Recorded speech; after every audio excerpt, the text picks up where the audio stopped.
And at the end of the day, I was CEO of FTX. And that means whatever happened, wherever it happened, I had a duty. I had a duty to all of our stakeholders, to our customers, our creditors. I had a duty to our employees, to our investors, and to the regulators in the world to do right by them, to make sure the right things happened at the company. And clearly, I didn't do a good job of that.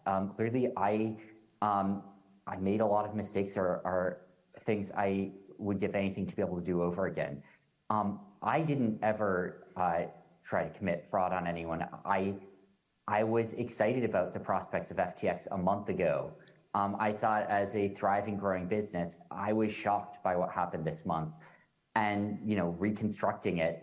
Where there are things I wish I had done. There's that piece from the terms of service, but there were a number of other parts of the terms of service and a number of other parts of the platform on top of that. There is the borrow lending facility, where users were lending billions of dollars of assets to each other, collateralized by assets on the exchange. You had obviously futures contracts where there are leveraged positions on.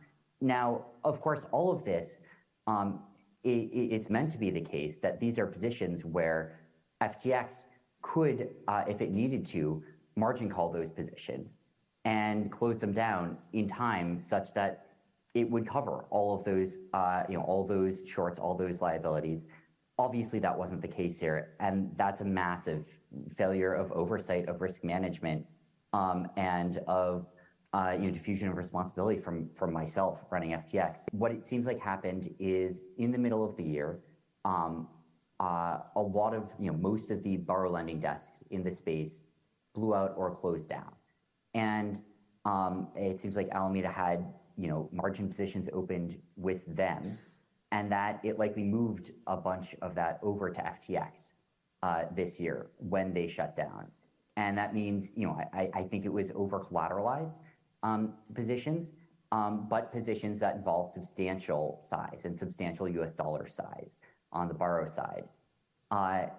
In terms of the accounting mistake, again, looking through what happened, I think that there is a substantial discrepancy between what the financials were, what the audited financials were, the true financials, what the exchange understood. All of that was consistent, versus what the dashboards that we had displayed for Alameda's account there, which substantially under-displayed the size of that position. And so that's one of the reasons that I was surprised when we dug into everything as I was, earlier this summer, looking at the relationship, and this is a pretty big mistake and oversight of mine. I was viewing it primarily from the trading volume perspective, because that's what drives our revenue.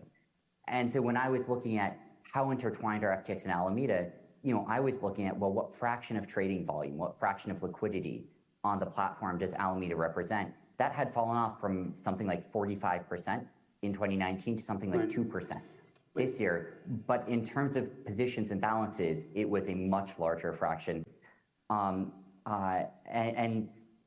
Obviously, that's a pretty big mistake on Mark. That's a pretty big oversight that I wasn't more aware.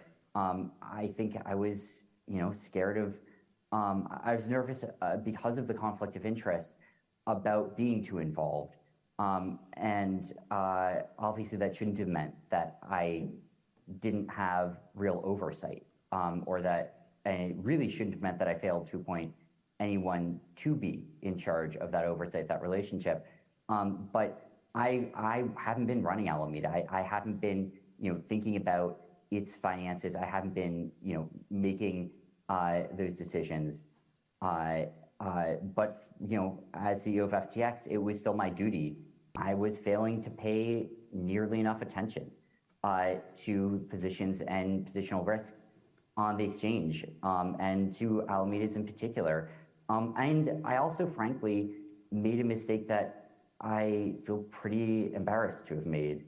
I mean, a lot of these are, but I substantially underestimated what the scale of a market crash could look like. It had just taken a huge hit. It had taken hits over the course of the year, but that was a particularly, large and one, and very abrupt. And we're seeing a run on the bank start, and that was leading to $4 billion a day of client withdrawals. At that point, we started calling prospective sources of financing because I was nervous about what was going to happen there. When you look at November 6th, I was feeling nervous, but I felt like things were probably going to end up okay. We still had, assets way larger than liabilities, and yeah, there's increasing withdrawal demand, but we were meeting all of it. We were processing all of it, although it was a weekend, so we were a day delayed on a lot of wire transfers and stablecoin creations, and Bitcoin node was overloaded, but there are assets we're continuing to process. By November 8th, I did not think the odds were that high that we were going to be able to meet all client demand, and I was worried that there was going to be a substantial liquidity shortfall. November 7th, that was sort of the transition day, and even just the start versus the end of November 7th, I felt fairly different. I can't remember exactly what I was thinking or when I sent that, but I remember trying to think about feeling conflicted about what to say and trying to think about what I could say that I believed. And by not that long later, I no longer believed that. That no longer felt like it had much, like that was a at all reasonable representation of where my mind was at. And I don't remember exactly when I deleted it, but I remember at some point it's like, it shouldn't be there. There were a lot of property purchases in the Bahamas. The reason for that is we had, 100, basically 100 Silicon Valley, top Silicon Valley employees come down here to work for FTX. And, we were trying to incentivize that and to, make sure that they had an easy way to find a comfortable life, so that they'd be willing to move and help build out the product. And so, those 100 people put together here did end up, buying a substantial amount of property. And I feel bad about some of how those investments may turn out for them. I think when I look at, at the near and medium term, what am I thinking? What I'm thinking is, and again, I don't know what's going to happen, and a lot of it's not in my hands at this point. But I want to be helpful wherever I can to regulators, administrators, internationally, who are working to help FTX's customers. And I want to be helpful wherever I can on anything that could help bring a lot more value to those customers. And, I don't know where that will lead. I can say that prior to filing, there had been a lot of interest in financing, a lot of fairly strong interest, many billions of dollars worth. I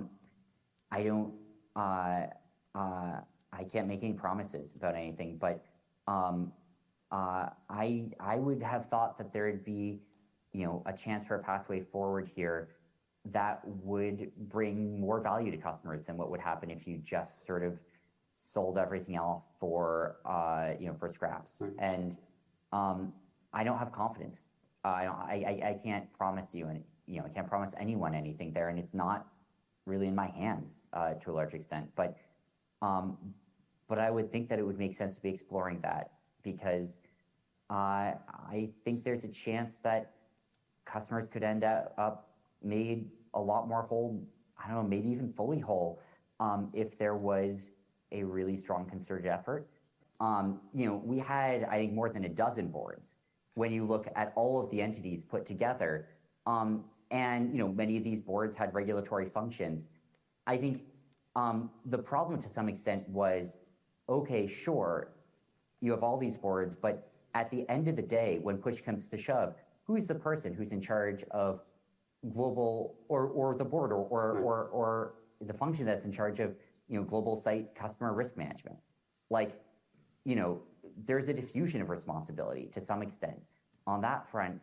And, there needed to be, I think, a single or a small set of entities, whether of boards, people, of responsible parties, that were sitting there saying, I feel responsible for what happens on FTX. And we had actually, audited financials.